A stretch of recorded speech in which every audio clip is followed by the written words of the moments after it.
Hey everyone, Margarita here. I want to talk more in this video about the falsified drug test that the Monroe County probation officer tampered with prior to my sentencing, which was technically during the pre-sentence investigation. I had taken this drug test, I believe it was the third week of May or the second week of May 2023 is when I took it. And whenever I took it, I did also take my regular drug test at my primary doctor's office 2 days prior to this because I do one every month when I get my refills. Because when you get refills of certain scripts, they want to make sure you're not on other substances. So the same one that I've been taking since my injury, since I'd been on these scripts since the beginning of my injury, was the same drug test I'd taken 2 days prior, which showed the normal stuff that it normally does every month. And my primary care provider and Charmaine also. So those are the two main people that have been documenting everything regarding my situation for years now. And they all know me very well. They know that I'm not on a bunch of substances. They know I'm not on extra stuff. They don't even have to really ask. They know, they see the tests. They know the truth. So that test did happen 2 days prior. So there's already a record. And then there's a previous record for some years of every month's drug tests that show that there's no issue.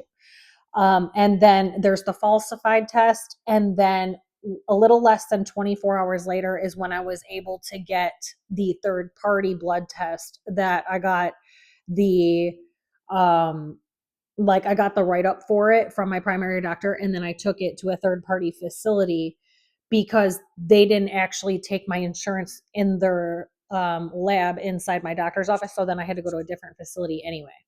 So there's 3 drug tests in a matter of, I believe it's like 3 days, 3 or 3.5 days. And the only one that's falsified with different substances in it in the middle is the fake one that the probation officer tampered with. Now, at this time, this is where Tony Baloney was my attorney, and he's in direct contact with the probation officer, and they were both in on the ongoing crimes against me. So in advance, probably prior to me even meeting that probation officer, my mother places delusional phone calls. She does this in every situation. She's been doing it for decades. She calls to the top of whoever's in charge of whatever situation, and she gets them to believe I'm this mental disorder drug addict and I do all this stuff and I need to be locked up and this and that and the other thing. So I'm already aware that she had contacted this probation officer up front and that they had worked out some type of deal. I'm sure she had made her some type of offer or some type of deal for her to tamper with the drug test, because I don't believe she would have just did it for free at that point. And if they really truly thought I was on all those things, then it wouldn't need to be tampered with either. So in order for those positives to come up that came up in that drug test, she would have had to have added somebody else's urine from earlier that day, which would have been very easy to do because I was the last person there for the day, and almost every person there in that department is on something. So it wouldn't have been hard for her to get a little bit extra from somebody else and just add it to the cup because the cup left my line of sight for about 30 seconds. So my mother would have in advance set this up so this woman made sure that I had a positive result in that test. And there would have been some type of deal made in advance. And I know for sure along the way, so the whole 2 years this went on, my mother was calling her regularly every month for sure. And I'll get more into that down the line, or I did talk about it in the other video, but I can talk a little bit more about this down the line. Once all these people are arrested and the truth comes out and the whole story comes out, I'll talk even more about this. But I've given quite a bit of information already. So along with this, Tony Baloney is the attorney on the case, and he is the court-appointed attorney on this case, and I never use court-appointed attorneys, but because I've been through so many back-to-back catastrophic events, and I had forked out hundreds of thousands of dollars at this point, running for my life from the Ford gas bill, paying almost a couple $100,000 out of pocket for treatment, having to purchase a whole other home, having to remodel it, having to pay extra babysitters, all this running around. I'm very sick. I'm very injured. Then my dad got injured. All of this was going on. And I had lost so much money. And I was still holding on, and I still did not need to file bankruptcy yet. But I was still holding on and still like doing it. And that was the only reason I chose to continue with the court-appointed attorney. And if you look at my history of all these other charges my mother's managed to get put on me, I've never used the court-appointed attorney. So so here he's on the case, and he's also in contact with the probation officer, and he was also brought into this by somebody in my mother's organized group that she had previously been working with for the years prior. He was new to participating in these crimes against me. So the three of them were working together in advance of this drug test happening, and my mother's just basically, she's saying it's going to be positive, and then the probation officer is just making sure that it's going to be positive, and they're working together to make sure I do some type of long-term jail sentence, enough to where she'd be able to access the stolen missing trust fund some more. So the three of them kind of decided, like, they knew that this test was going to show up positive, and they were going to be able to take further action from there. And at one point, Tony Baloney even said to me that pretty much 100% of his clients all lie, and they all are, whatever the case is, that all really happened. Well, in my case, it didn't. And I said that from day one, and at no time have I ever lied about any of it. And so he just assumed I was lying about, like, being on anything, just like all his other clients. But because I've been dealing with my mother's tactics in these crimes for so many decades, that I'm aware how she operates. I'm aware how it all works, and how I have to remain 10 to 20 steps ahead of the game every step of the way. So I already knew that I had to go get my own test. As soon as that happened to me, I already know how things work, and that's why I did that. When all this happened, they plotted this, they planned this together. And when I went and got my own test, here, like I just said, I was living in quite a bit of chaos, had a lot of matters running. I did not tell anybody that I did that. The only person who knew that I did that was Charmaine, and my daughter, I think. But beyond that, nobody knew that I went and got my own test. So that test is what was going to back everything up and prove reality, especially because I took the regular one I take every month, a couple days before that. So I did that, didn't tell anybody. And then by the time those results came back, it had been a couple weeks. So at the time that came back, Tony Baloney had already come to my work. This was already after the point. So if you watch the last two videos, the two that are labeled part 1 and part 2 of Tony Baloney, watch those two first. So by this time, he had already came to my work and was basically letting me know that he was involved by the things he was saying and his reactions to certain things. And so I also did not bring up the test, or that I went and got another one. Didn't bring any of it up because I already knew I didn't do anything, that the test should be clean. And I knew that it was a lie, and I knew that I went and got my own. So I knew it was going to prove the truth. So I just didn't say anything. And then at the same time, that night that he came down to my work, because he was a court appointed attorney and they billed the state to get the funds for court appointed cases, he then billed the state for my case for the hours that he spent at my work hanging out and drinking. So I thought that was funny that he actually got paid for all of that, but yet didn't even spend like 20% of that while they're at the establishment. So that's another funny thing that kind of happened. But yes, so he billed the state for those hours that he was there. And it had nothing to do with the case, or, I was just trying to figure out what he wanted and why he was messaging me, and trying to figure out further his level of involvement in what was going on with me. And all these other people had already told on themselves for quite some time. I'm over here gathering evidence for years at this point, and that's what I was doing. But he did tell me that that's what he did, and he actually didn't do any discovery on my case or any actual paperwork, because I did all of that before he was even brought into the case. I had that officer's false reports on me, the person I was with, and many other people. I had already had all that in my possession that I got on my own, and I turned it over to him myself and was able to prove that that officer wrote false reports. We should have never been pulled over. It was all provable. So he didn't actually like do any work on the case for all those hours that he billed for it. It was me that did all of that. So coming to my work, and then a couple days after this is when I met him at his house, where I was talking about in the previous video that he asked me who my parents were. So it was that day. So earlier that day is when I received the private blood work results back from the third party facility in an email. And that's where I got the full detailed explanation to give to the court about, how like it's just my script metabolizing as something else. Their tests for metabolites. The rest of those things aren't in my system, nor were they in my system a few days prior. So I had the full explanation. And right before I was getting ready to go to his house, he messaged me about how I had this positive drug test. And because he's expecting me to either just admit that I'm lying and that I do all those things, or I don't know what he thought I was going to say, because he was like dead certain that that's reality, because he's never met anybody as strategic as me, because nobody's ever been in the position I've been in dealing with all these decades of crimes.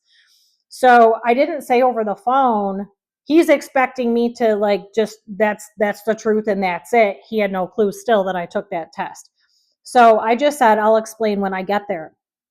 So when I waited till I got there, and then I showed him the results of my private blood test, and the look on his face said it all, because he was not expecting me to be able to prove that that was not the situation and that these people had tampered with my test, and they're lying. So he had no choice but to present my actual real test results, because that would have gave him away that he's involved in these crimes if he didn't in court. So he had no choice but to move forward with that when it did go to court. But he was not expecting me to have those type of results, and neither was the probation officer, because again, I didn't tell her either. She didn't find out till we were in court. But hold on one second. Okay, so yeah, so going into this whole situation, so Tony Baloney initially, when he came to my work, he still thought this was going to be a quick, easy job from the beginning, from the time he was brought in, even after he came to my work, even after receiving those false test results back. He's still thinking, okay, great, we got it. This is going to be a quick, easy little situation. It's going to be done and over with, and we're going to gain access to this trust fund, because they all thought I was going to be doing jail time. They thought these test results were going to come back positive, that I was really on all this stuff, and I wasn't. So right then and there, that changed what their plan was and how this was going to play out, because now I've solidly proven something that you cannot tamper with, how I've backed everything up. Now I've got it at 100% certainty that what my test results are my test results, not what their fake test said. So that changed what they were going to have to do going forward, and what he thought he was getting himself involved in initially, and how long he initially thought this was going to go on for. So he thought, this would probably be like a week, maybe two, like this would just be a real quick job and they'd get me done and out of the way. And it just didn't go that way. And he was forced to present the real results in court. So it didn't go that way. And because the way he like started this whole fake relationship and tried to make it look like, he's interested in me or this or that, I made him follow through on that, because why else would you be doing any of those things then? So like I said, if you watch the other two videos, I just kept giving him more rope and giving him more rope. And that's how I was gathering my evidence, just like all the other people previous to him. So going forward, that changes like how long this is going to go on for, how they're going to carry this out. And like he's now needing to figure out like the next steps, because now he's got to take me out one way or another. And then it became, he was trying to do things to get me to violate the probation or get myself new charges while on probation. And it started to travel into that. Because then this started going on kind of too long. That's not what he signed up for. He thought this was an easy job. And then at one point down the line, a couple months in, you could tell that he didn't want to do this anymore. He couldn't stand me. He didn't want to keep doing this. But there's so much money on the line. This whole group is involved, and he's got to carry out this job that he's already been paid for. And so there was like a few day period where you could tell that he was just like trying to get rid of me, and the way he was acting and the things he was saying. So finally, I was just like so irritated with the situation in general that I just said, I can just come get my little bit of stuff that's over there, and you can just be on your way, on your merry way with your blissfully ignorant life. Since he said he likes to stay ignorant and living an ignorant life, and that is very ignorant. That's very stupid. That's stupidity, not ignorance, if you're choosing to be ignorant. So, then he couldn't take it no more when I said that. He was like, oh, yes. Like, and then after I said that and he kind of responded, You could tell he had been thinking about it for days. Then he said he had been thinking about this for days. It's been weighing so heavy on him and all this stuff for like some time, right? And well, the thing is, so now he's telling on himself some more. He has no obligation to me. I have no obligation to him. We don't have children together. We don't have assets together. There is nothing, not even a phone bill together. So why would something be weighing so heavily on you? You only knew me for a couple months. Why would something be weighing so heavy on you when there's no obligations whatsoever, except for the fact that you're trying to gain access to this large sum of money that belongs to me? There's a whole group who's riding on his actions, and he's needing to carry out the job, and he's already been paid in advance. That's the only reason he'd be thinking about it for long periods of time. So, I mean, he told on himself again with that situation. And then it turned into like I still needed further information and I wanted him to keep telling on himself. So we kind of met one night and I kept it going for a couple more months. But you could tell from that point forward, you could tell even further that this was a faked relationship and he was just staging the whole thing. And he's trying to like keep it going, but he can't, because then he's trying to like, oh, we can only talk on Thursdays. Like, okay, like, so that's not a big red flag. But it gave more and more clues and more information, because he truly couldn't hide what he was doing. And he really thought he was slick all along. He really thought I was naive every step of the way. So, that second half of all that, I was able to gather quite a bit more information. And then he still just kept roping himself and getting himself more and more drunk and messing himself up more and more and more as this was going on, telling on himself more and more and more.